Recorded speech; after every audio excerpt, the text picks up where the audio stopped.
समता परिषदेतील कार्यकर्त्यांनी मरगळ झटकून काम करावं, माजी खासदार समीर भुजबळ यांचं वक्तव्य. फलटण तालुक्यासह सातारा जिल्ह्यातील महात्मा फुले समता परिषदेच्या कार्यकर्त्यांनी मरगळ झटकून कामकाज करावं, यासोबतच परिषदेमधील संघटनात्मक बदल करण्याचे निर्देश माजी खासदार समीर भुजबळ यांनी दिले. येणाऱ्या काळात मंत्री छगन भुजबळ यांच्या नेतृत्वात परिषदेचे पदाधिकारी कामकाज करतील, असा विश्वास सुद्धा माजी खासदार समीर भुजबळ यांनी व्यक्त केला. फलटण तालुक्यात जिल्हा परिषदेचे 8 गट तर पंचायत समितीच्या 16 गण प्रारूप रचना जाहीर.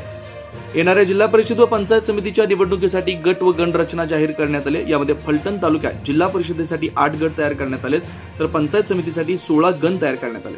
प्रसिद्ध झालेल्या रचनेवर सोमवार दिनांक 21 पर्यंत हरकती व सूचना दाखल करण्याची मुभा देण्यात आली आहे. गट व गण रचनेचे दिग्गजांचे धाबीत दणाणले. जिल्हा परिषद व पंचायत समितीची प्रारूप गट व गण रचना प्रसिद्ध झाल्यानंतर या झालेल्या रचनेमुळे तालुक्यातील अनेक दिग्गजांच्या धाबीत दणाणले असल्याच्या चर्चा सध्या फलटण तालुक्यात सुरू झाल्यात. सर्वच जिल्हा परिषद गट व पंचायत समिती गणांमध्ये हा गट अथवा गण माझाच असे आता कोणीही ठामपणे म्हणू शकणार नाही. त्यामुळे गुडघ्याला बाशिंग बांधून बसलेल्या भावी जिल्हा परिषद सदस्य व पंचायत समितीच्या सदस्यांचं टेन्शन वाढलंय. हे आहेत फलटण तालुक्यातील जिल्हा परिषदेचे गट. फलटण तालुक्यात तरडगाव, साखरवाडी, विडणी, गुणवरे, बरड, कुळकी, वाठार, निंबाळकर व हिंगणगाव हे 8 गटांची निर्मिती ही जिल्हा परिषदेच्या निवडणुकीच्या अनुषंगाने करण्यात आली. सदरील प्रारूप गट रचना प्रसिद्ध झाल्या असून त्यावर सोमवार दिनांक 21 अखेर हरकती व सूचना दाखल करण्याची मुभा आहे. हे आहेत फलटण तालुक्यातील पंचायत समितीचे गट. फलटण तालुक्यात पाडेगाव, तरडगाव, साखरवाडी, सस्तेवाडी, विडणी, सांगवी, गुणवरे, आसू, बरड, दुधेभावी, कुळकी, जाधववाडी, वाठार, निंबाळकर, सुरवडी, सासवड, हिंगणगाव या पंचायत समितीच्या गणांची निर्मिती पंचायत समितीच्या निवडणुकीच्या अनुषंगाने करण्यात आली. प्रारूप गट व गण रचनेबाबत अनेकांची संभ्रमावस्था. येणाऱ्या काळात होणाऱ्या जिल्हा परिषद व पंचायत समितीच्या निवडणुकांसाठी प्रसिद्ध झालेली प्रारूप गट व गणाच्या रचनेबाबत अनेकांच्या मनात संभ्रमावस्था तयार झाली. नक्की गट व गण रचना करताना कोणत्या नियमांच्या आधारे केली आहे, असा प्रश्न सुद्धा आता दिग्गजांच्या मनामध्ये उपस्थित राहत आहे. रीलसाठी महामार्ग रोखणं आलं अंगलट, पोलीस स्टेशनला गुन्हा दाखल. नवीन वाहनाची रील बनवण्यासाठी मित्रांच्या मदतीनं महामार्गावरील वाहनं अडवल्याप्रकरणी अल्पवयीन मुलासह 5 जणांवर पाटण शहर पोलीस ठाण्यात गुन्हा दाखल करण्यात आला.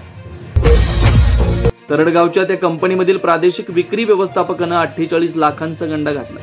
तरडगाव तालुका फलटण येथील ग्रीनफील्ड ॲग्रीकेम एक इंडस्ट्रीज प्रायव्हेट लिमिटेड या कंपनीतील प्रादेशिक विक्री व्यवस्थापकानं 48,90,797 रुपयांची फसवणूक केल्याची घटना घडली.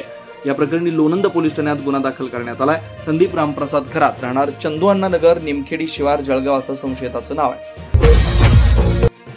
जून तिमाहीत घरांची विक्री मंदावली. Digital real estate transaction and advisory platform proptiger.com च्या अलीकडच्या अहवालानुसार एप्रिल ते जून या तिमाहीत घरांच्या किमतीबाबत चिंता करणाऱ्या खरेदीदारांनी थोडे थांबून वाट बघण्याचा दृष्टिकोन अंगीकारला, ज्यामुळे तिमाहीत भारतातील 8 प्रमुख निवासी बाजारपेठांमध्ये घरांची विक्री वार्षिक 14% कमी झाली.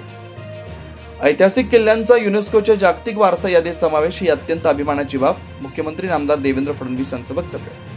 महाराष्ट्रातील रायगड, राजगड, प्रतापगड, पन्हाळा, शिवनेरी, लोहगड, साल्हेर, सिंधुदुर्ग, स्वर्णदुर्ग, विजयदुर्ग, खांदेरी हे 11 किल्ले आणि तमिळनाडूतील जिंजी असे एकूण 12 किल्ले जागतिक वारसा म्हणून घोषित करण्यात आले. छत्रपती शिवाजी महाराजांनी घडवलेली ही दुर्ग संपदा ही महाराष्ट्राच्या शौर्याचा आणि सांस्कृतिक वारसा आहे. या ऐतिहासिक किल्ल्यांचा युनेस्कोच्या जागतिक वारसा यादीत समावेश होणं ही संपूर्ण महाराष्ट्र आणि देशासाठी अत्यंत अभिमानाची बाब आहे, असे गौरव उद्गार मुख्यमंत्री देवेंद्र फडणवीस यांनी विधानसभेत निवेदन करताना काढले.